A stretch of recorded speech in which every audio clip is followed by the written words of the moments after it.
सुखार्थिनः त्यजेत विद्यां विद्यार्थिनः त्यजेत सुखम।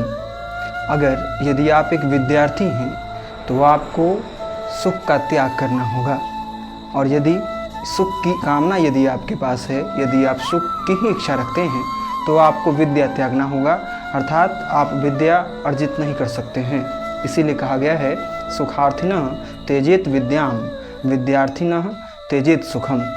तो सुख की आकांक्षा यदि आपके पास है तो यह ख्याल रहे कि यदि सुख की आकांक्षा यदि आप लेकर के चलेंगे, आप यदि विभिन्न प्रकार के सुख सुविधाओं से यदि लैस रहेंगे, यदि आप तपस्या नहीं करेंगे तो विद्या अर्जित नहीं कर सकते हैं। और यदि विद्या अर्जित करना है तो आपको अपनी कामनाओं पर काबू करना होगा, आपको अपनी इच्छाओं का त्याग करना होगा। वो विद्यार्थी ही क्या जिसके जीवन में त्याग और तपस्या का स्थान न हो। हर रोज़ पहले के समय में गुरुकुल की परंपरा थी ज्ञान अर्जन की, तो उसमें त्याग और तपस्या से ओतप्रोत हुआ करते थे विद्यार्थीगण। गुरु से शिष्य जो है बेहद ही घनिष्ठ संबंध दोनों के बीच में था, गुरु का शिष्य के साथ और शिष्य का गुरु के साथ।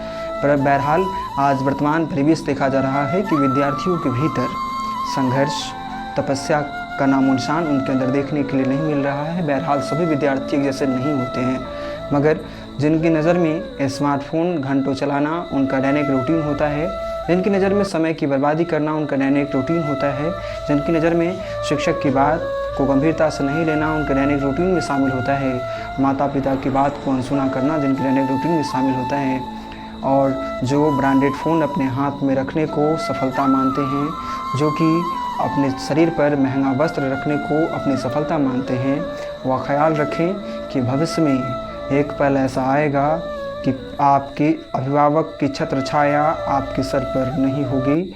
उस दिन आपको खुद के ऊपर एस्टैब्लिश होना होगा, आत्मनिर्भर बनना पड़ेगा। तो आप आत्मनिर्भर तभी बनेंगे जब आप सही ढंग से चलेंगे, जब आप आज विद्या अर्जित करेंगे पूरी मनोयोग से और विभिन्न प्रकार की सुख सुविधाओं का त्याग करेंगे। सुख सुविधाओं का त्याग करने का तात्पर्य यह है कि यदि आपके घर में आपके पापा ने किसी प्रकार के जद्दोजहद से आपके लिए स्मार्टफोन की व्यवस्था करवा दी है, तो आपकी ये रिस्पॉन्सिबिलिटी बनती है, आपकी ये जिम्मेदारी बनती है कि आप उस स्मार्टफोन का किसी भी प्रकार से गलत उपयोग न करें।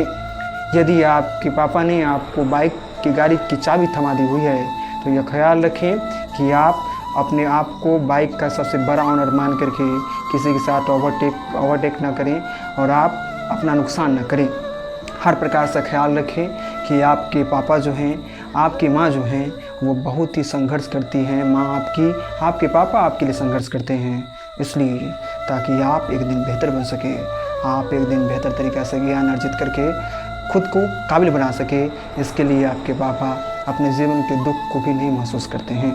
आपके पापा के पाँव की फटी हुई एड़ियाँ, आपके पापा के पाँव में पड़े छाले, हाथ में पड़े छाले, धूप के तपिश, बारिश में भीगता हुआ बदन और ठंड से ठिठुरता हुआ बदन, उनको कोई मायने नहीं रखता है, वो तमाम चीज़ों को सहन कर लेते हैं।